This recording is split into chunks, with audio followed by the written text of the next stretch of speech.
Merhabalar efendim, hepiniz hoş geldiniz. Öncelikle çok teşekkür ederek başlamak istiyorum. Efendim bugün sizlerle yeni nesil, gençleri ve Z kuşağını konuşalım istiyorum. Şimdi özellikle son dönemlerde çok fazla duyar hale geldik bu gençler arasında yaygınlaşan intihar vakalarını.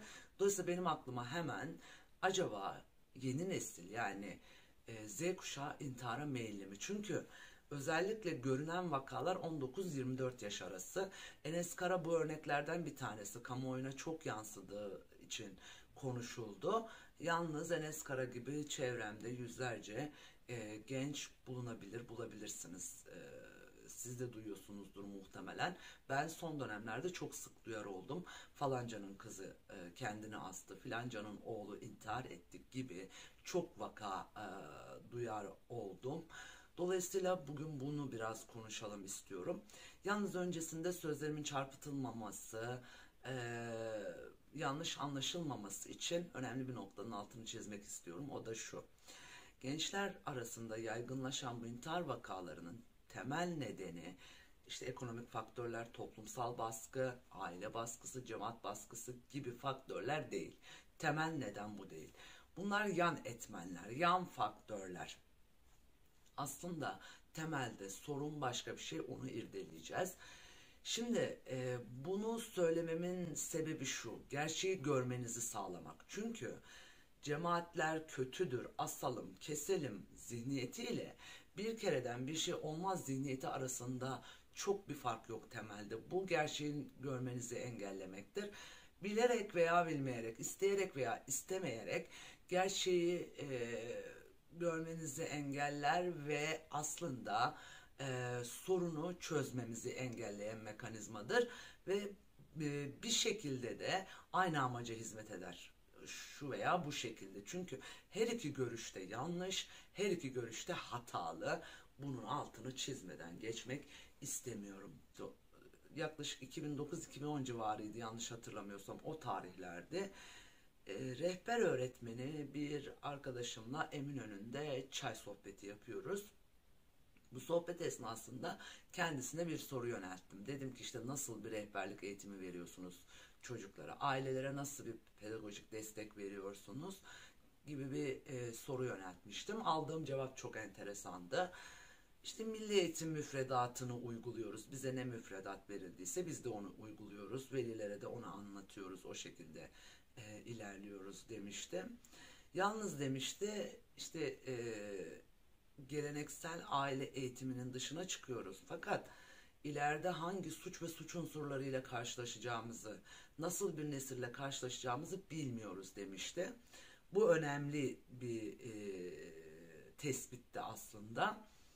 Şimdi orada o günün 8, 9, 10'lu yaşlarda olan çocukları bugün 19'lu, 22'li ve 24'lü yaşlarda ve görüyoruz ki bu gençlik bir çıkmazda ve bu çıkmazın e, asıl nedeni ailelerin arasında mutsuz ve sevgisiz büyüdüklerini düşünmeleri.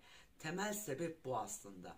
Sevgisiz, anlaşılamama hali ve mutsuz büyümeleri aslında onları buraya doğru sevk eden. Çünkü şimdi o tarihe biraz gidelim.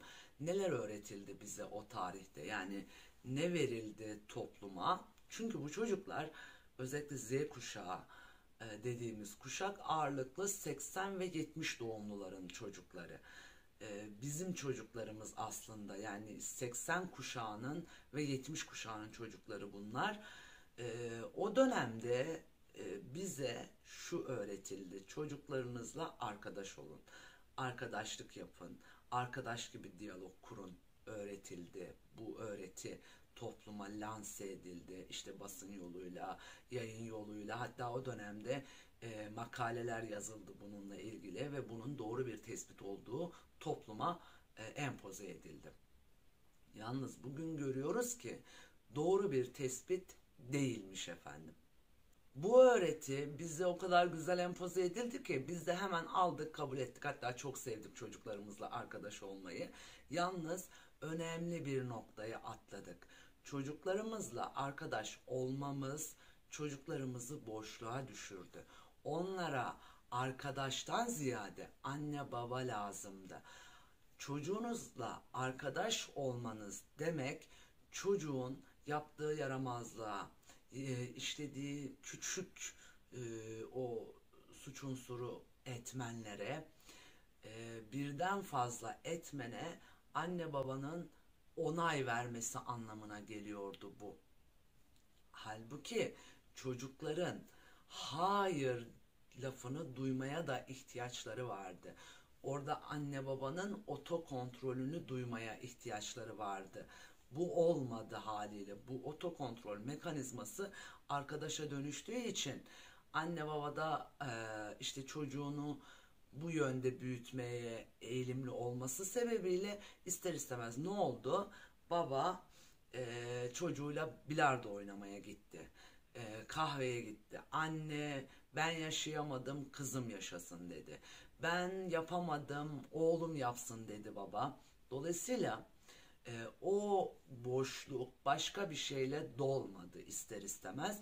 Bu da bu yaş grubunu büyük bir çıkmaza sürükledi. Öte taraftan artı bu arkadaş olma nettosu üzerinden bu kuşak çok rahat ve kolaycı bir kuşak oldu. Örnek veriyorum. Çevremde şunu gördüm. 9 yaşındaki çocuk kendi suyunu alamıyor. 15 yaşında, 14 yaşındaki çocuk markete gidemiyor. Dolayısıyla hani her şey ayağına hazır geldi. Araba istedi, araba geldi. Akülü araba istedi, o geldi. Bilgisayar istedi, bilgisayar geldi. Telefon istedi, telefon hemen eline ulaştı. Dolayısıyla bir şey için mücadele etmedi aslında. Her şeyi kolay elde etti. Öte taraftan da tabii bu 80 ve 70 kuşağının da depresyonları var, çıkmazları var, problemleri var. O dönemde yaşanılanlar var. Dolayısıyla 80 kuşağını işte bugünün 35-40'lı yaşları olarak karşımıza çıkıyor ve anne baba oldu bunlar. Şimdi burada da başka bir şey var. Bu kuşak çocuklarını yük olarak görmeye başladılar. Yani ondan işte eline telefonu vereyim, kısa süreli de olsa beni bir rahat bıraksın. Eline bilgisayarı vereyim, kısa süreliğine de olsa o beni bir rahat bıraksın. İşte bizzat arkadaşız, nettosu da var bunun içerisinde. Bana her şeyini anlatıyor, nettosu da var. Halbuki çocuğun arkadaştan ziyade bir anne babaya ihtiyacı var. Çünkü arkadaş, örnek veriyorum, onun her yaptığına evet diyen kişidir aslında. Ama çocuğun hayırı duymaya da ihtiyacı var. Olmazı duymaya da ihtiyacı var. Bu baskı uygulamadan çocuklarınıza hayır demenizi gerektiren bir olgu aslında. Bir çocuğun kendi kendine veya arkadaşıyla doğruyu yanlışı ölçme ve ayırma yeteneği yoktur. Ona doğruyu ve yanlışı öğretecek olan anne babadır. Deneyimli olan anne baba ona doğruyu ve yanlışı öğretecek olan otoritedir aslında. Bu otoritenin olmayışı çocuğu boşluğa düşürdü, eksikliğe düşürdü. Ebeveyn olarak çocuğa doğruyu yanlışı anne baba öğretmelidir. Bir çocuk özellikle anne babanın ona karşı bir sınırının olmasını bekler. Sınırları olmalıdır anne babaların çocuklarına karşı. Özellikle bu arkadaş olma olgusunun çocuğun genelde birçok davranışının onaylanması anlamına geliyordu. Birçok hareketinin onaylanması anlamına geliyordu. İşte o da çocuğu problemli bir noktaya getirdi ve istediği her şeyin olması artı bunun üzerine gelen bir yüktü. O da çocuğu çok rahat, sabırsız, kolay elde edebilen bir birey haline getirdi. Yalnız işte o hayatla mücadele etmeye başladığında hayatın öyle olmadığını görmeye başladı. Çünkü her istediğini elde eden, her istediği olan, her dediği onaylanan çocuk hayatla mücadele etme yetisini kaybeder. Çünkü mücadele ederek ulaşmadı birçok şeye. Birçok varlığa mücadele ederek ulaşmadı. Dolayısıyla bu onu bir çıkmaza sürükledi. İşte o sabırsız, mücadeleci ruhunu kaybeden nesil bugün en ufak bir zorlukta kendi canına kıymaya kadar getirebiliyor olayı. Çünkü orada üç önemli faktör eksik bırakıldı çocuklarda. Bunlardan birincisi anne baba otoritesinin eksikliği. İkincisi o çocuğun her istediğini yapıp ondan kısa süreli kurtulma algısı çocukta sevilmediği algısını oluşturmaya başladı. Çünkü çocuk şunu biliyordu ki sevmek ilgi gerektiren bir şey. Yani benim her istediğimi almaları beni çok seviyorlar anlamına gelmediğini çocuk fark ediyordu. Yani çocuk bunun idrakindeydi. Anne baba pek değildi ama çocuk idrakindeydi. Üçüncüsü efendim, çocuklarınız özellikle bu kuşak ne sevginin ne mutluluğun mücadele edilerek elde edilen şeyler olduğunu fark edemedi. Yani mücadele ederek sevilebileceğini, önce kendisinin sevmesi gerektiğini ve sonra sevilmesi gerektiğini, ilaveten bu duyguların e, gerekli olduğunu çok idrak ederek büyümedi aslında. Maddeleşti, maddesel oldu, maddesel olduğu için de her şeyi çok çabuk ve kolay tüketti. Tüketim noktasında çok kolay tüketti. Bu onun ilişkilerine de yansıdı. Arkadaşlıklarına da yansıdı. Sevgilisiyle olan diyaloğuna da yansıdı. Kolay tüketti, çabuk tüketti. Sabır kavramını çok bilmediği için kolay tüketen bir nesil haline geldi aslında. Bu büyük çıkmaz önemlidir bu nesil için. Yalnız bu dönüştürülebilir noktadadır. Bunu da söyleyeyim. Yani çünkü bakıyorum gençlerin gözleri pırıl pırıl pırlanta gibi ümit vaat ediyorlar ve muhteşemler ve bizden inanılmaz ilerideler, teknolojinin göbeğinde doğdular çünkü. Ve o ışıltıyı söndürmeyelim. Buradan özellikle devlete seslenmek istiyorum ve devlete hükümet edenlere ve etmek isteyenlere seslenmek istiyorum.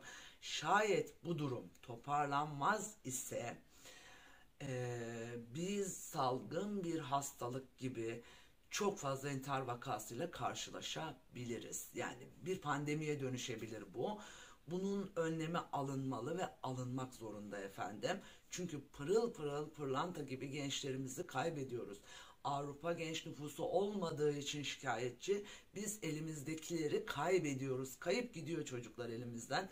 Dolayısıyla buna mahal vermememiz lazım efendim.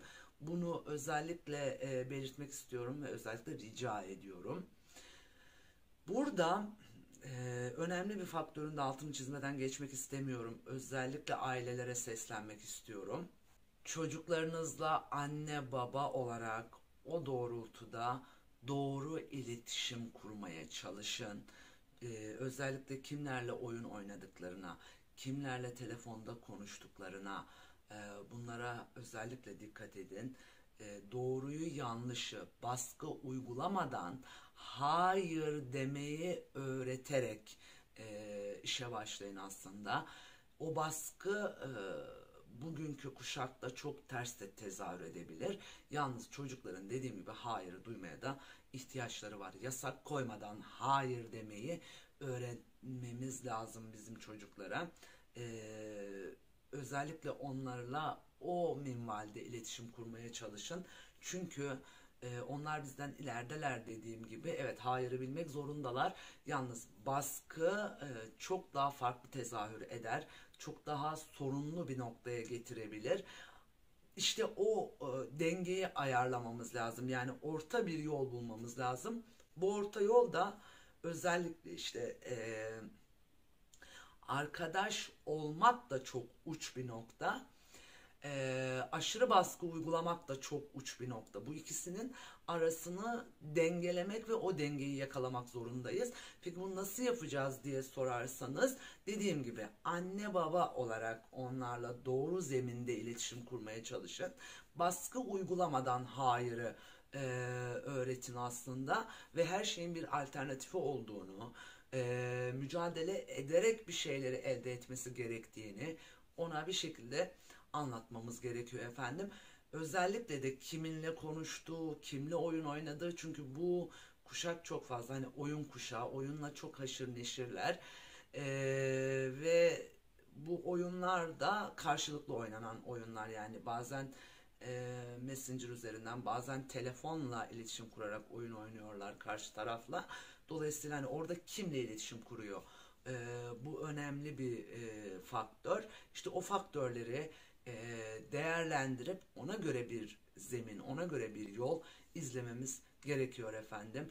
Bu konuyu efendim devamında işleyeceğiz, konuşacağız bu konuyla ilgili olarak çok fazla. Tavsiyelerde de bulunmaya çalışacağız elimizden geldiği kadar. Şimdilik ben hepinize çok teşekkür ediyorum. Hoş kalın, hoşça kalın, esen kalın efendim.